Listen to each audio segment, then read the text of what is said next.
Hello again, my friends. We are now in our final part of the second module. I'm really happy that you have made it this far. You may remember me talking about our final project, Coupon Bazaar, in the first module. This project is going to bring up many interesting technical challenges, as well as looking at some of the different aspects of Web3 stack. The Web3 stack is pretty clear description of the different layers within Web3. You can find out more about it on the Web3 Foundation website. For now, we're going to jump right into deciding which layers we're going to use in our final project. So Web3 stack is composed of 5 layers, from layer 0 to layer 4. Layer 0 is the foundation of the web technology stack, consisting of how nodes communicate and how they can be programmed at the lowest level. It also includes platform-neutral computation description language, a way to execute the same program on different physical platforms. Waves blockchain has its own P2P protocol. Right now, we're not going to get into the P2P layer of web blockchain. We will just use it as a black box. The next layer is layer 1, which distributes and interacts with data. This layer can also be referred to as a zero or low trust interaction protocol. Essentially, a protocol which describes how different blockchain nodes interact with each other. It enables them to share and validate data amongst themselves. This layer is mostly about data distribution and protocols about it.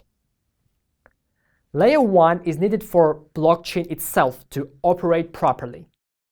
You guys, as DApp developers, will have no direct business with this layer, but you will definitely work with the second layer protocols. So what are these?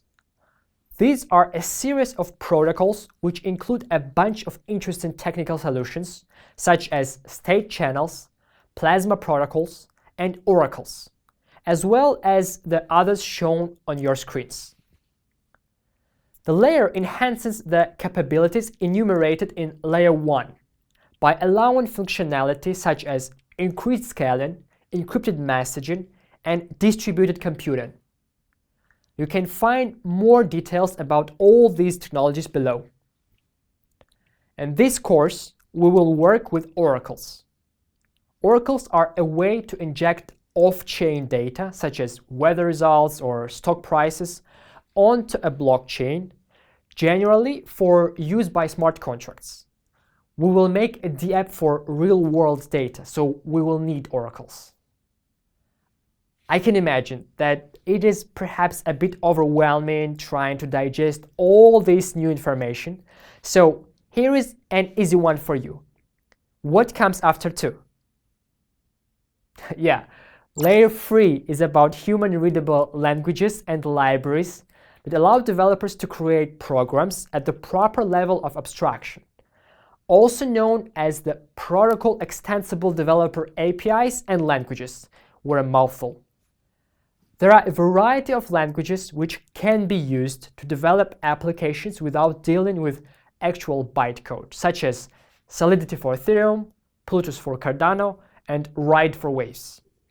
Additionally, there are a variety of frameworks and libraries available to make it easier to develop applications interacting with the blockchain. We will use Ride for our final project. We'll also work with JavaScript library for Waves blockchain. There are many libraries for different languages, for PHP, Java, Python, Kotlin, Swift, and many more, but we will cover only JavaScript TypeScript library. So that's layer 3.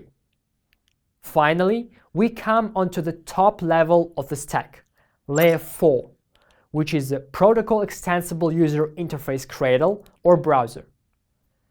This includes the ability for a general user, not developer, to interact with blockchains.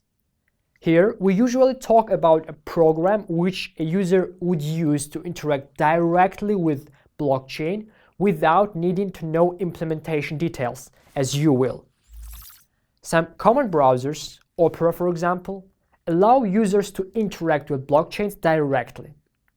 But some of the most popular browsers, Chrome, Firefox, and Microsoft Edge, require additional tools from users. The most common tool is a browser extension. Waveskeeper is an example of a Layer 4 product.